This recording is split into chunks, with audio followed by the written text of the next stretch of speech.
Hello sporters. Welcome to Endless Sport Time.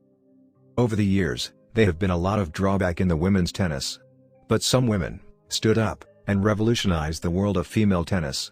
Either by fighting for their rights, setting new records, introducing a new playing style, or even changing the rules. This women gave a new aspect to the game, to make tennis the sport we love today. Let's have a look at the 30 legends of women tennis, past, present, and future. 1. Billie Jean King.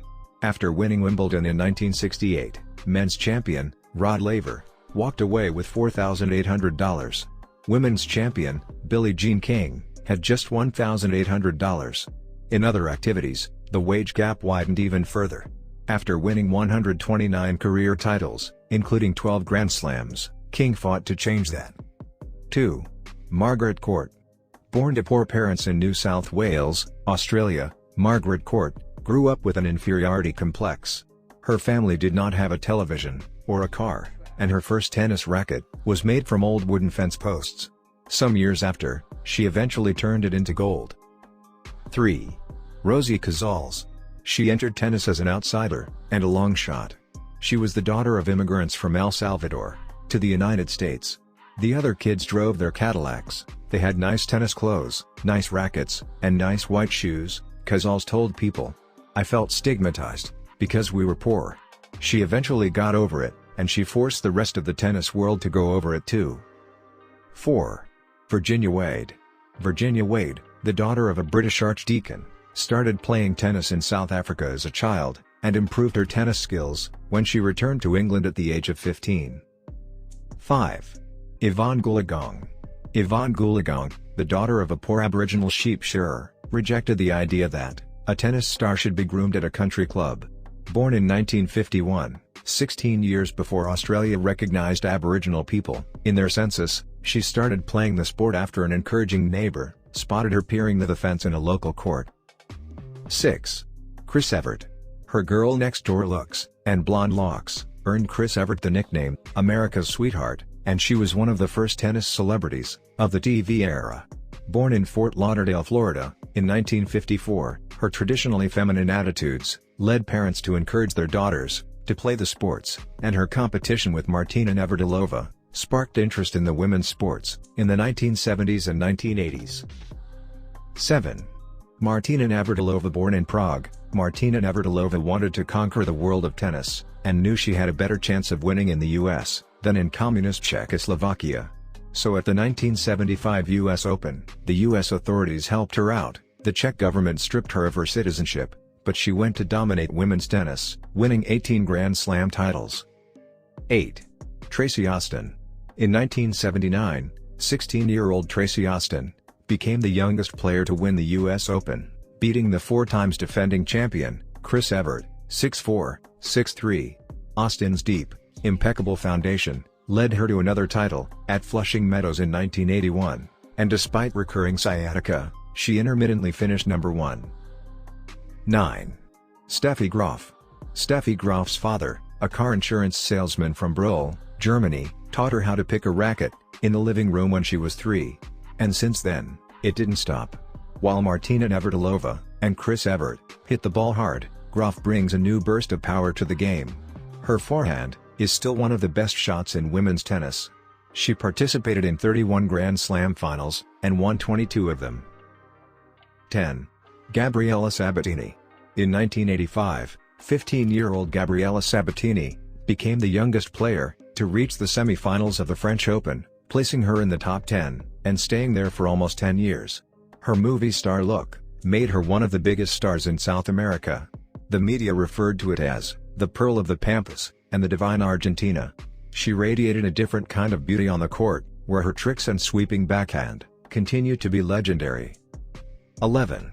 Arantxa Sanchez Vicaro.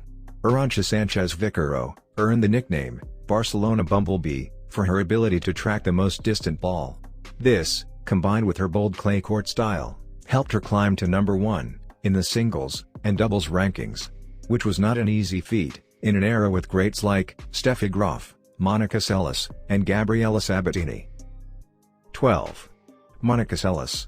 Serbian-born Monica Seles entered professional tennis at the age of 14, and was ranked number 6 in the world by the end of her first year on tour. She was known for her aggressive play and the introduction of the grunt to women's tennis. She became the youngest player to win the French Open in 1990, defeating German tennis queen Steffi Graf in straight sets. 13. Martina Hingis. Relying on her tactical instincts and unmatched skill, Martina Hingis defended an elegant style of play that has slowly been replaced by power and plenty of noise. Born in what is now Slovakia, she picked up her first racket at the age of 2, and played her first tournament at the age of 4. 14. Venus Williams. "I think I can change the game," Venus Williams boldly declared, wearing a cornrow turban, when she was 14, before the start of her first professional tour. It turned out to be true. After honing her skills in a park in Compton, California, Williams blew up women's tennis, setting a Grand Slam record of 129 miles per hour during one of her serves in 2007. 15. Serena Williams. Her off-court endeavors, such as acting, launching a handbag line, and becoming a certified nail technician after 240 hours course, are often panned by critics. However, this pursuit may partly explain her longevity. 16. Justine Henin. Justine Henon's strong determination and sober demeanor won her public acclaim, and a severe stomachache made her withdraw from the 2006 Australian Open final. But even her critics should admire her amazing one-handed shot. This is what John McEnroe describes as the best in a women's or men's match. 17. Kim Clijsters. Critics always say that Kim Clijsters lacks the killer instincts that define greats like Monica Seles and Serena Williams. Anyways, she made it to number 1. The Belgian, who won the 2005 US Open on a good basis, retired in 2007, so she could have a child. However, before the Wimbledon match in March 2009, Clijsters, then 25, announced that she would return, partly to help cope with the loss of her father, who died of cancer of skin 2 months earlier. 18. Maria Sharapova.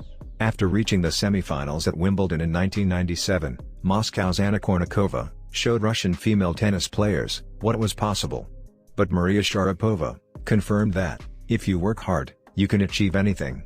At 17, she won Wimbledon, and went forward to win both the US Open and the Australian Open. She earned the number 1 ranking on 4 occasions. 19. Vera Zvonareva. Vera Zvonarev's personal website describes the row of failure that knocked her out of the top 10, till dropping to 42nd place in 2005. However, in 2010, the 26-year-old reached the final of the US Open and Wimbledon, and rose back to number 2 in the world. She achieved this while studying a degree in international economic relations in Moscow. 20. Samantha Stosur. She started playing tennis at the age of 6, after floods destroyed her family's home in Brisbane, Australia. The family, who lost everything, moved to Adelaide with just $5,000, and her parents worked round the clock in a cafe. To keep Stosur occupied, her older brother played ball with her in the park, and eventually convinced her parents to enroll Stosur in tennis lessons. 21. Ana Ivanovic. As a teenager in war-torn Yugoslavia, Ana Ivanovic trained early in the morning to avoid bomb attacks. When all the courts were destroyed, she used an abandoned swimming pool. Tennis definitely is a distraction from the war, and all the bad things that were going on in the country at the time, she once said. 22.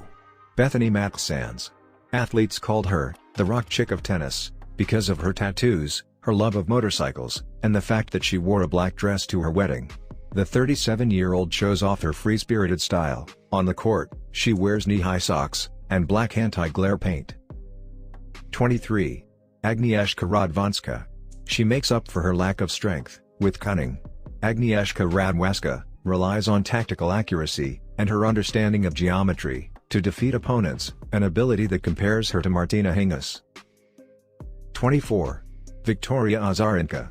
Victoria Azarenka knows that her notorious voice makes Monica Seles uncomfortable, and she remains unapologetic about it. The Belarusian once said, "The shrieking helps her give the ball more power and speed." These skills helped her reach the quarterfinals in 4 Grand Slams, and finish 4th in the Grand Slam World Rankings in 2011. 25.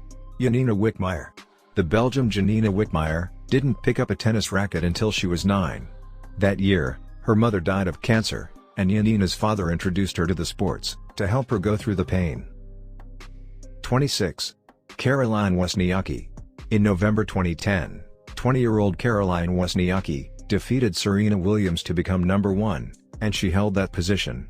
The daughter of a Polish immigrant to Denmark, she speaks 6 languages, including Russian and Swedish, and keeps herself busy, playing the piano and baking with her mother. 27. Petra Kvitova. In 2008, 17-year-old Kvitova, then world number 143, made headlines by defeating former top seed Venus Williams in a tournament in Memphis.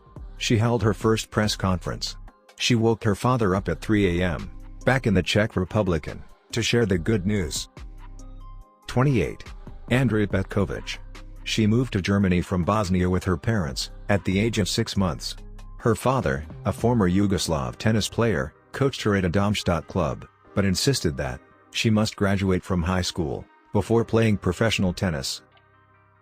29. Anastasia Pavlyuchenkova. She first hit the headlines in 2006, when she beat Caroline Wozniacki at the Australian Junior Open. Since then, she advanced to the quarterfinals at the 2011 Australian Open, and collected around $2 million in prize money, after defeating third seed Vera Zvonareva at Roland Garros. 30.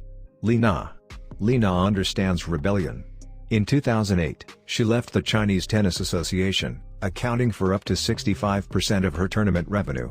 Under a Chinese pilot program for sports star called Fly Alone, she turned down government funding, so that she could hold on to her multi-million-dollar prize money, and choose a coach, with whom she got married, and divorced some year after. Alright guys. This is all I have for today. If you think I left out something, don't hesitate to drop it in the comments section down below. Also, if you find this video interesting, give the video a thumbs up, and subscribe to the channel for more videos like this.